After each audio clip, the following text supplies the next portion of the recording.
Good morning, everyone. It's a pleasure to be in New York City today. We have an exciting day. We have some special guests with us. Let me introduce them before I introduce the dais. We have Gwen Carr with us, who is the mother of Eric Garner. We have Valerie Bell with us, who is the mother of Sean Bell. We have Hazel Dukes, who is the president of the NAACP and is my second mother for many years. She takes credit for me on a good day, and she disciplines me on a bad day. With me on the dais, we have from my far left, we have the Speaker of the New York State Assembly, Carl Hastie. We have Senate Leader Andrea Stewart-Cousins. I want to applaud them for fast action on the bills that we're going to be talking about. I want to thank the advocates. I want to thank Gwen Carr, Valerie Bell, Hazel Dukes, who've been working to get these reforms done for a long, long time. And I'm glad you could be with us today. And to my right is Reverend Al Sharpton, who I've known all my adult life. And I want to applaud him on not his activism, because his activism has always been extraordinary, but his effectiveness as an advocate, because it's about making change. That's what the activism is about. And he has made significant and positive change on this issue and many others. Let's go through some of the facts on today. Today is day 104 since the COVID virus started. It's day 19 since Mr. Floyd was murdered. They are two separate situations, and we're dealing with them as separate situations, but there's also a convergence between the two. We see that in the protests, et cetera, and we're worried about the COVID virus in the middle of this situation. And all of this is happening at a truly stressed time in this country. The politics is on high speed and is divisive. We have racial tensions in this nation. So it's one of the most difficult situations we've had in modern political history. When it comes to the reopening, the number for us to watch now is the daily testing number. We've been talking about a lot of numbers over the past couple of months, the hospital number, the ICU number. The number to watch now is the daily testing number. We do 50,000 tests per day, okay? More tests than any place in the country. Those 50,000 tests tell you immediately what's happening with the infection rate. We're starting to reopen. We watch those daily testing numbers to see what's happening. And they're on a website. I tell the government leaders all the time, study these numbers, look at what's behind them. But for example, New York City was at 1.5%, which was the infection rate from the testing, then 1.7. Yesterday was 1.5. So we're watching those numbers. You'll see a little up and down.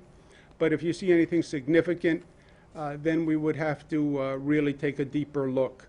You can look at where it is in the boroughs. The boroughs have very different infection rates. One of the sad facts in this is the lower income communities, higher percentage minority communities have a higher infection rate.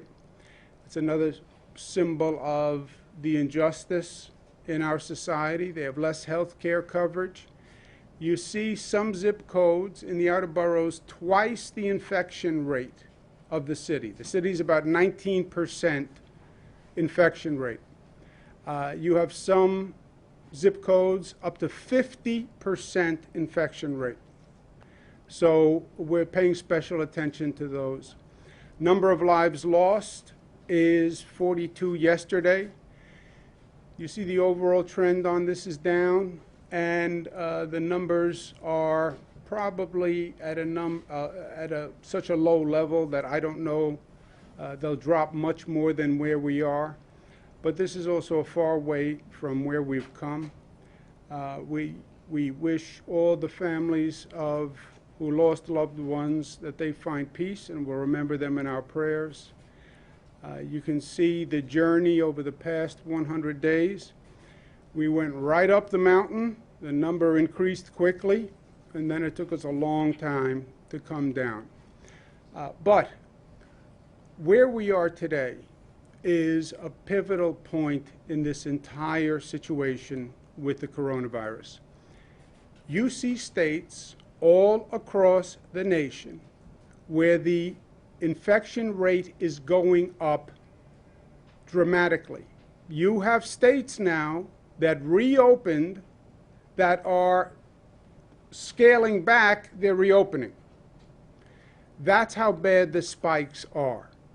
Yesterday, 21 states said they had increasing COVID, 14 the new highs. Today, 23 states, 15 states hit a new high. We've seen these numbers increase before. We've been here. This is deja vu. We have to be aware and we have to be alert. You look at what's happening to these states.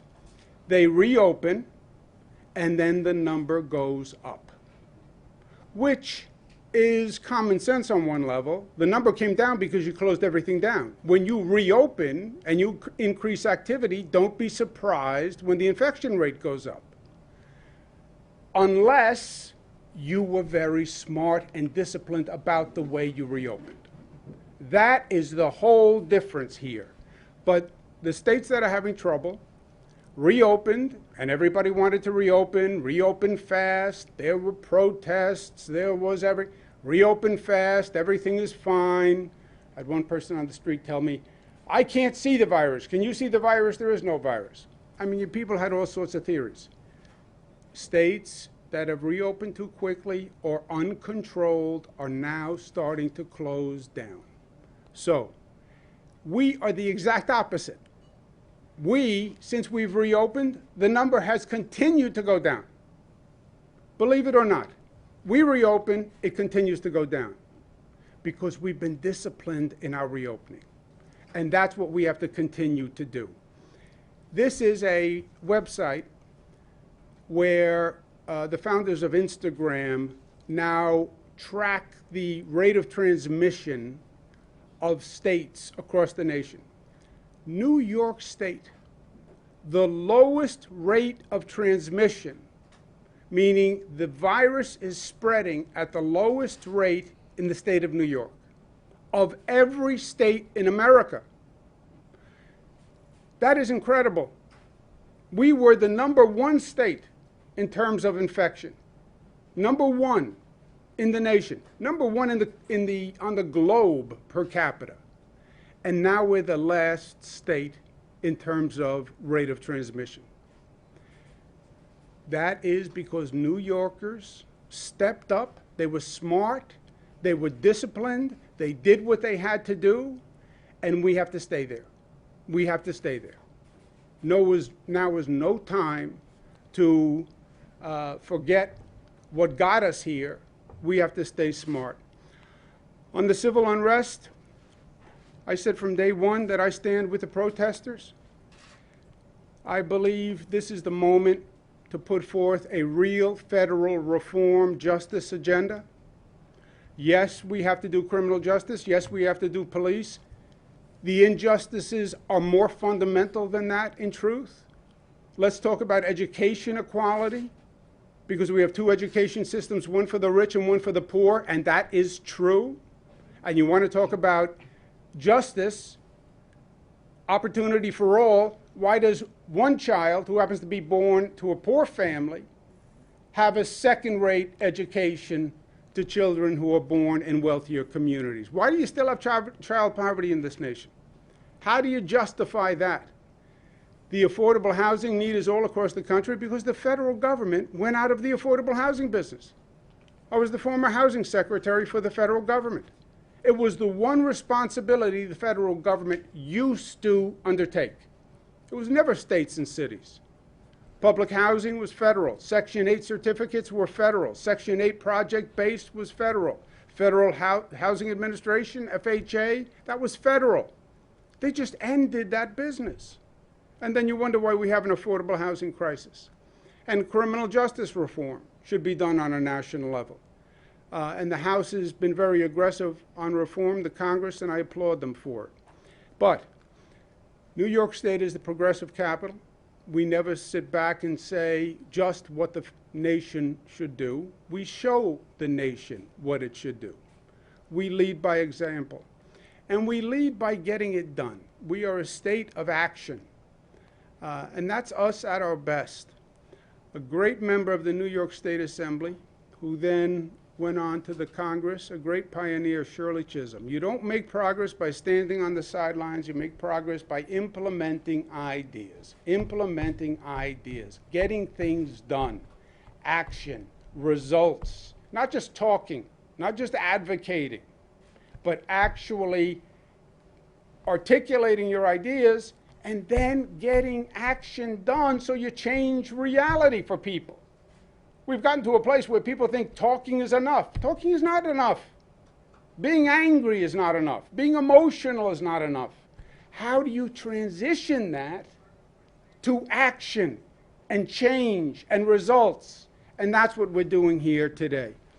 The New York State Legislature has quickly passed the most aggressive reforms in the nation. I'm going to sign those bills in a moment. 50A reforms, so there's transparency. We're banning chokeholds. Attorney General Special Prosecutor, ending false race-based 9/11 reports. I want to applaud the leaders who have done great work. These are tough times to be in government. There's a lot of issues, a lot of crises, a lot of demands, and they got it done, and they got it done quickly. I want to thank the bill sponsors who have done a great job and actually came to resolution, and I want to applaud them. I also want to applaud the advocates who have been fighting for this for years. I can't tell you how many meetings I've had, how many rallies they put on, how many events Reverend Sharpton put on, keeping the message out there, insisting, advocating, protesting, demonstrating, which results in today and the change we're making today. So I want to applaud all the mothers, especially Gwen Carr, Valerie Bell, and again, Reverend Sharpton for his great work on this. Moving forward, there is still more to do, and we're going to do it in the state of New York. The truth is this: police reform is long overdue, and Mr. Floyd's murder is just the most recent murder.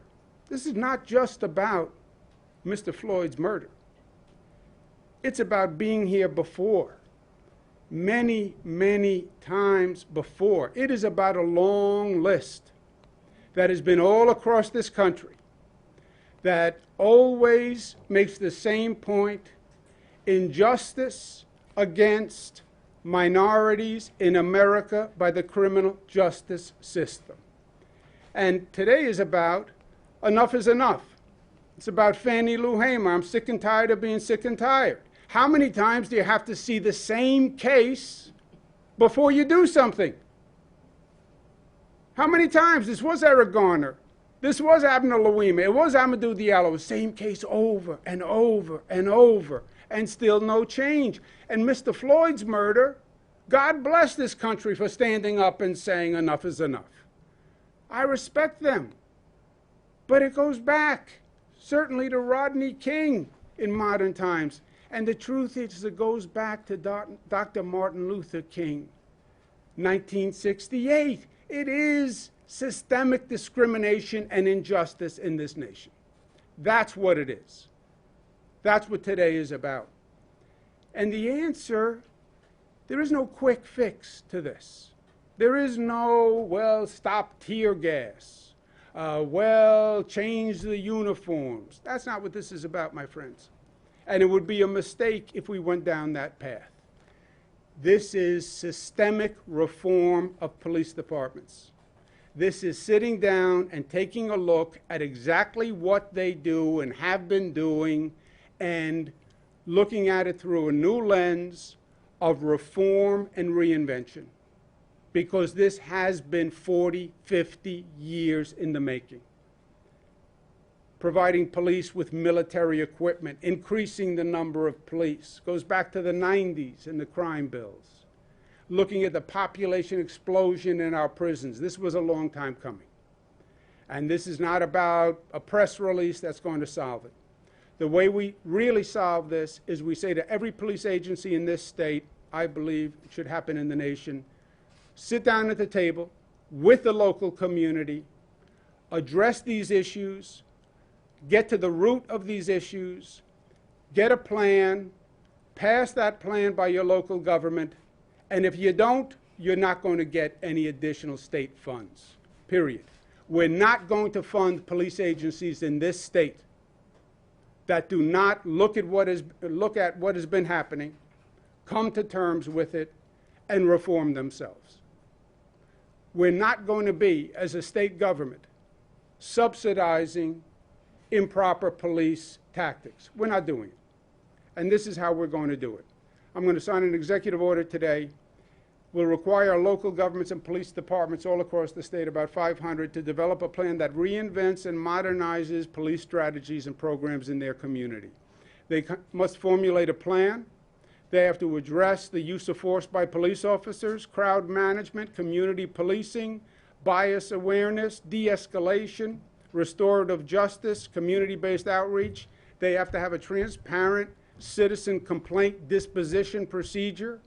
So if you make a complaint, it's not just yelling out the window. You find out what happened to that complaint.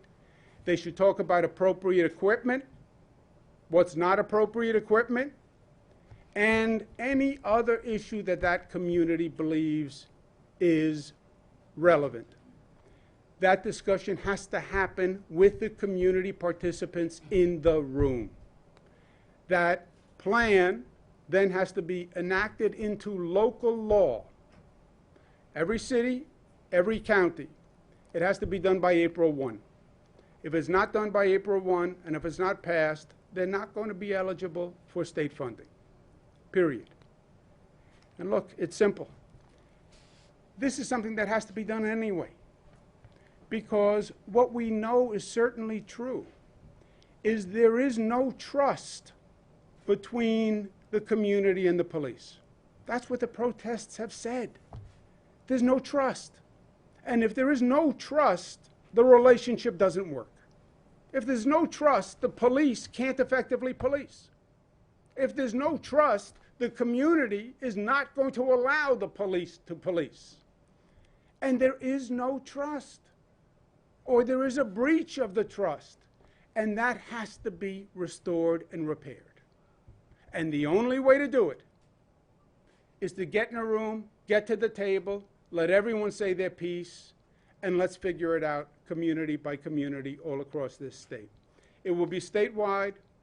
No other state has done it, but New York State will lead the way, because New York is New York, tough, smart, united, disciplined, and loving. With that, let me turn it over to our great Senate leader. I thank Andrea Stewart-Cousins very much for her leadership. I know we've worked long and hard over this past week. We've been worked long and hard for a long time, but especially this past week, and it turned out great. Thank you very much. Thank you. Senate Leader.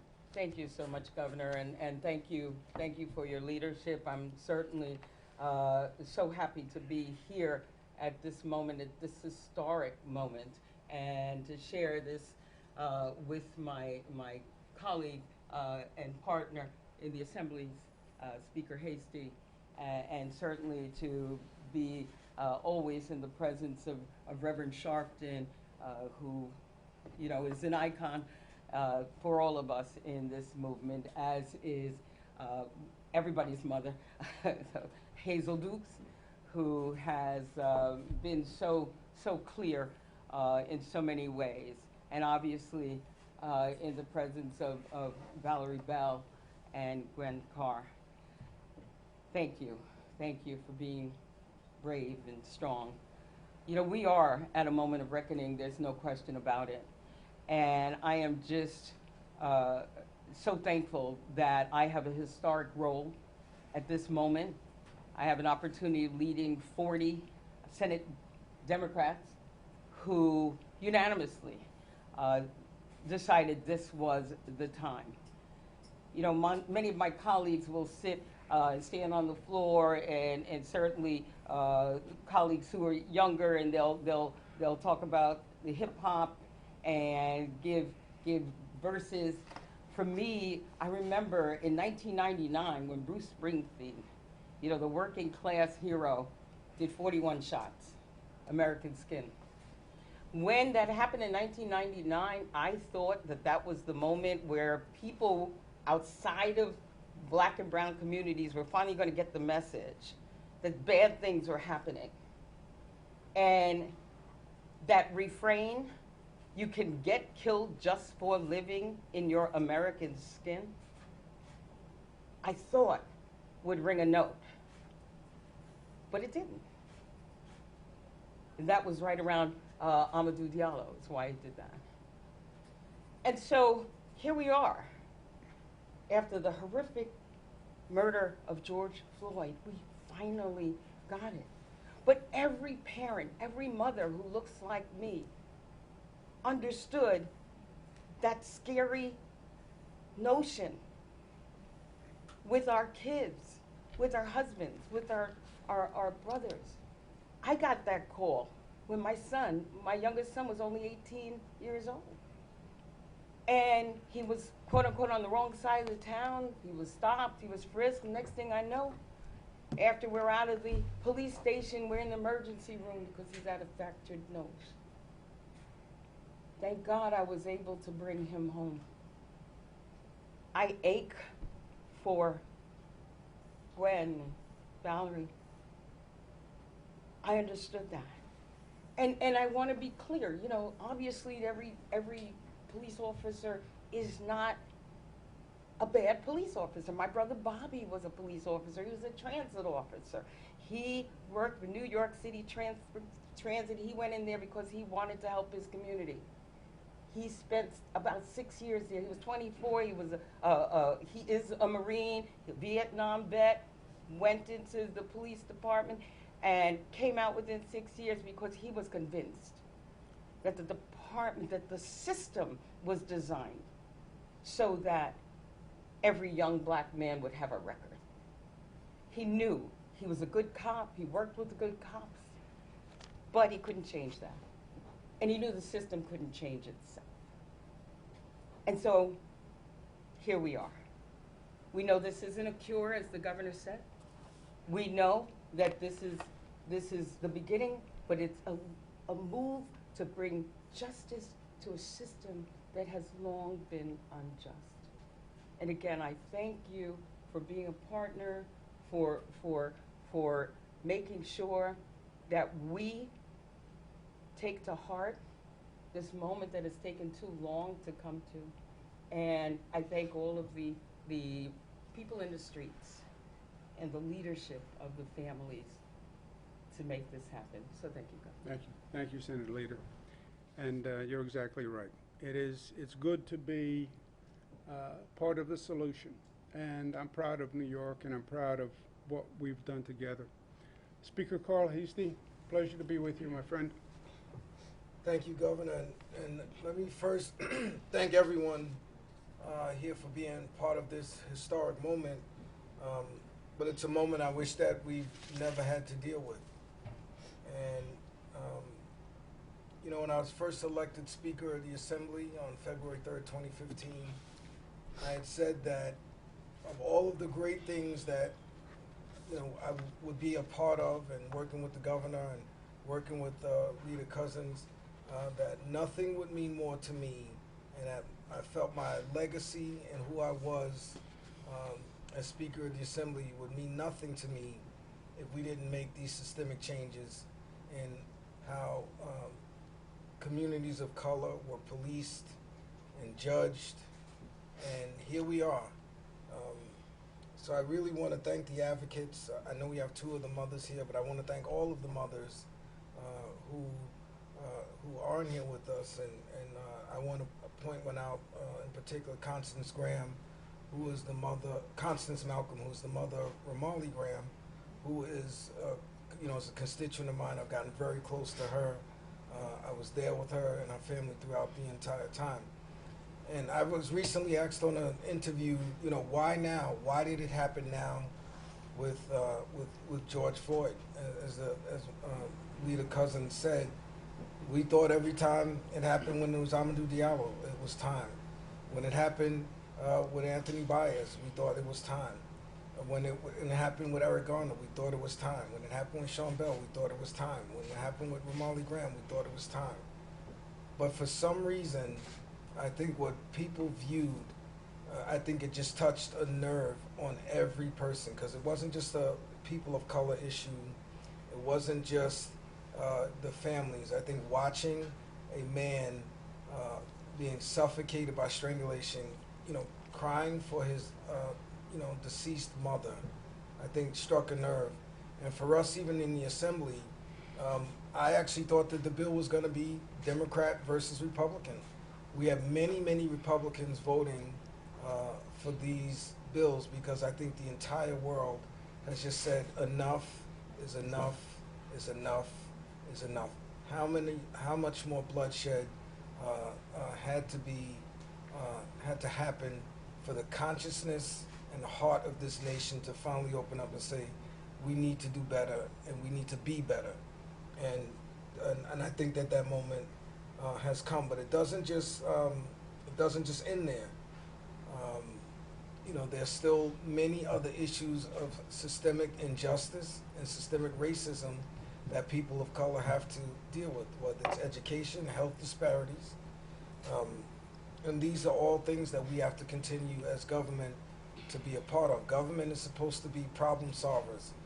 When society can't fix things, that's where government is supposed to come in and chart that course. And so this is just a very, it's an emotional day. But I was also asked in one of the interviews, how emotional was I when we actually passed the bills? I said I was actually more emotional when my house and Andrea's house agreed on the bills, because that's when we knew that we were going to be able to get it done. At that point, it was just a mechanical process of getting the bills passed. But when we agreed on a package of legislation that the governor has said that he is going to sign, that's when I was emotional, because growing up as a young black man, there's a lot of times that I had not so positive interactions with the police. I've had not so positive interactions with the police even as a Speaker of the Assembly. They didn't know I was a Speaker of the Assembly. I never mentioned anything. So when growing up, when you heard the stories of Anthony Baez and Sean Bell and Eric Garner, as a black man, I felt, that could be me. And I think that is the reason why this has really started to really hit at the hearts of people that, like I said, enough is enough is enough is enough. So I'm happy that we are here where we are today, but we still have so much more work to do. And again, my heart just goes out to all of the families, all of the mothers who had to suffer through this. And Constance Malcolm said to me that every time this happens, and I'm sure Ms. Carr and Ms. Bell will say, every time one of these stories happens, you relive what happened with your son again. So we're hoping that what we've done will not have other families have to go through what these families have gone through. So I'm just happy that the Assembly was able to be a part of the solution. Thank you, Governor. Thank you. And also, but I just want to mention too, Reverend Sharpton, who was a leader on this, who was ridiculed for this. Sometimes it's difficult standing alone. But you know what, Rev, after 30-something years of you leading this, you are not alone. Leaders sometimes have to be alone. Jesus was alone. And so I just want to thank you for your leadership throughout all of these years. Well said. Thank you, Mr. Speaker. Gary, can you put up the list again on the list? The Speaker said, and the Senate leader, why now? What happened now? Why not 1999? That is the question. To me, I hear it, why did it take so long? But I think it wasn't just about Mr. Floyd's death, I think it was the cumulative impact. I think all the names on that list did not die in vain. I think it took that repeated articulation to get the country to this point. Reverend Sharpton, on every one of those situations, was out there making this point all over the country. All over the country. And finally, the country heard.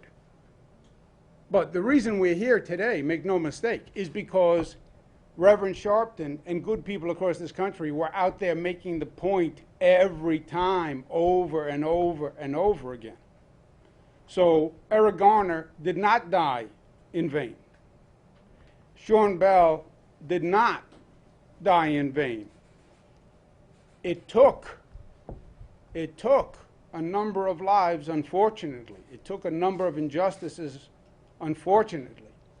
But each one was a part in getting to today.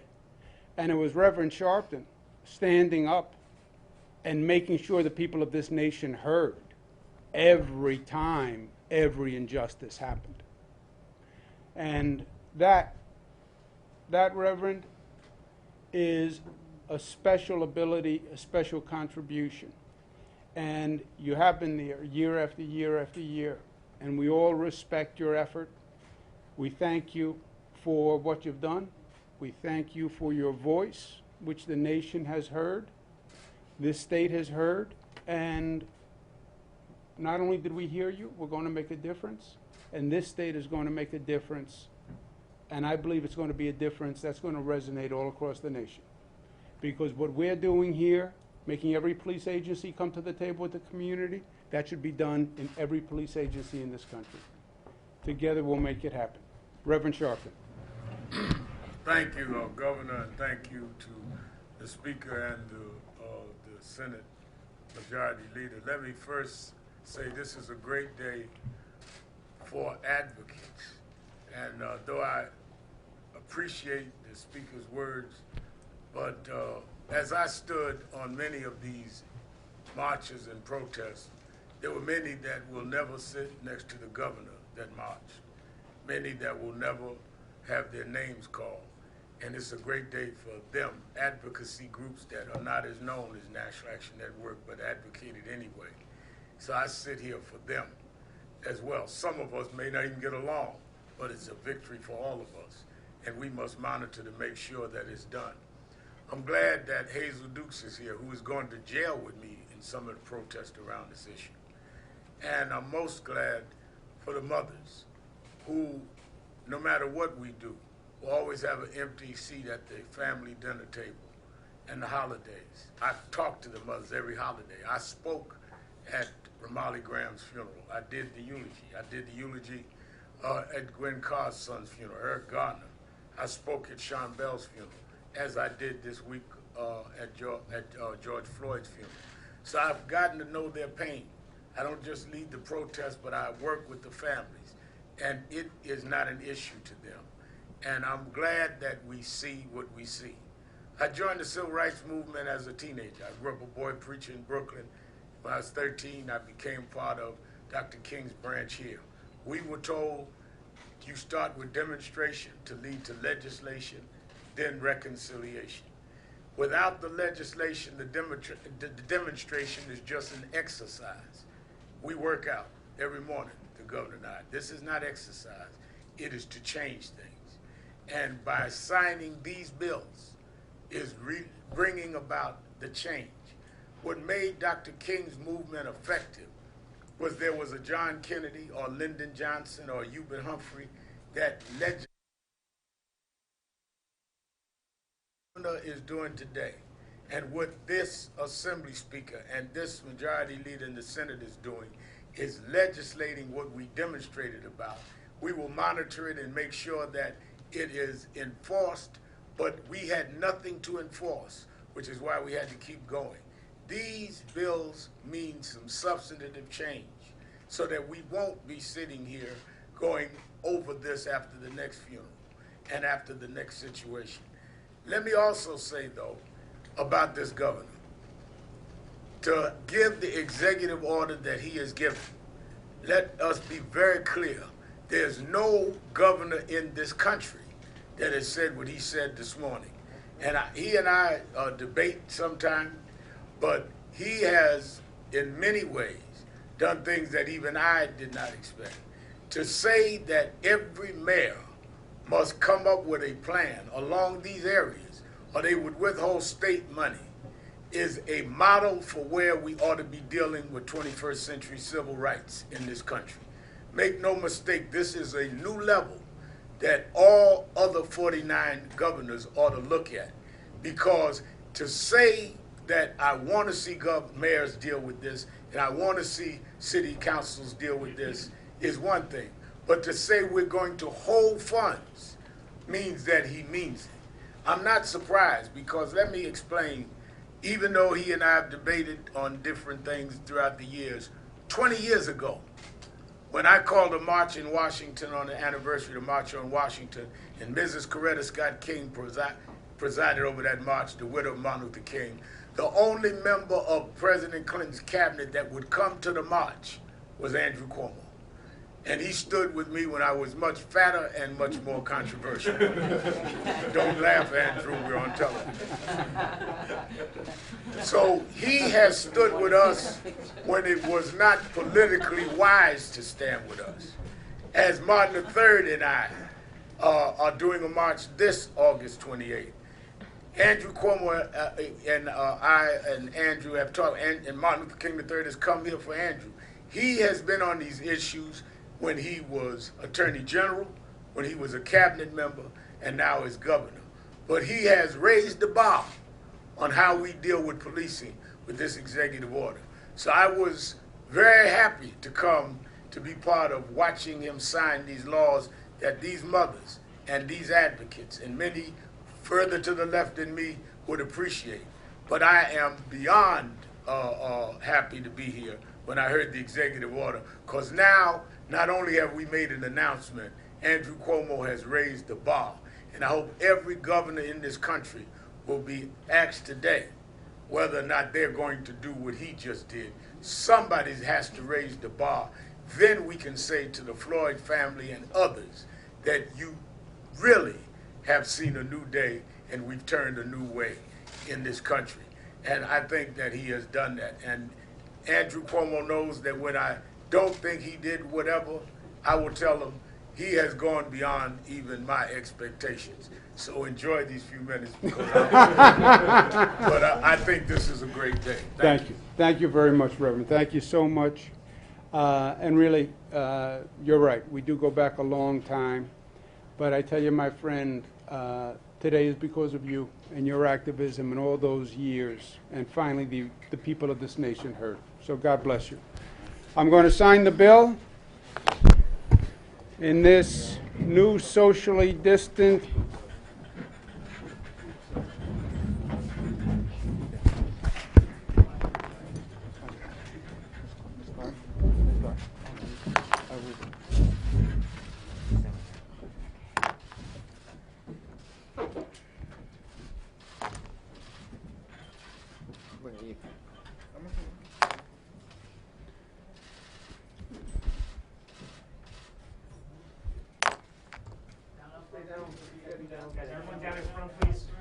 So congratulations, the bills are signed. Whoa! There you go, brother. Thank you, thank you.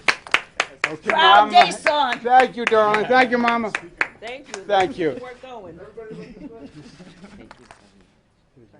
Thank you. Thank you. Well done. Everyone got one? Let's give them a round of applause. Can I say something? Miss Bell want to say something. Miss Carl, We Miss want Bell a and Miss minute. Carl. We want to say something for a If it's minute. okay? Please, go ahead. Come on. Okay, I'm sorry. To give honor to our Lord and Savior Jesus Christ, that's why I'm able to stand here today. Miss Bell. All the honor and glory goes to our Lord and Savior Jesus Christ. I want to thank Governor Cuomo for what he has done, not only for me and Ms. Carr, but for all the mothers and the allies who represent us doing the work that needs to be done.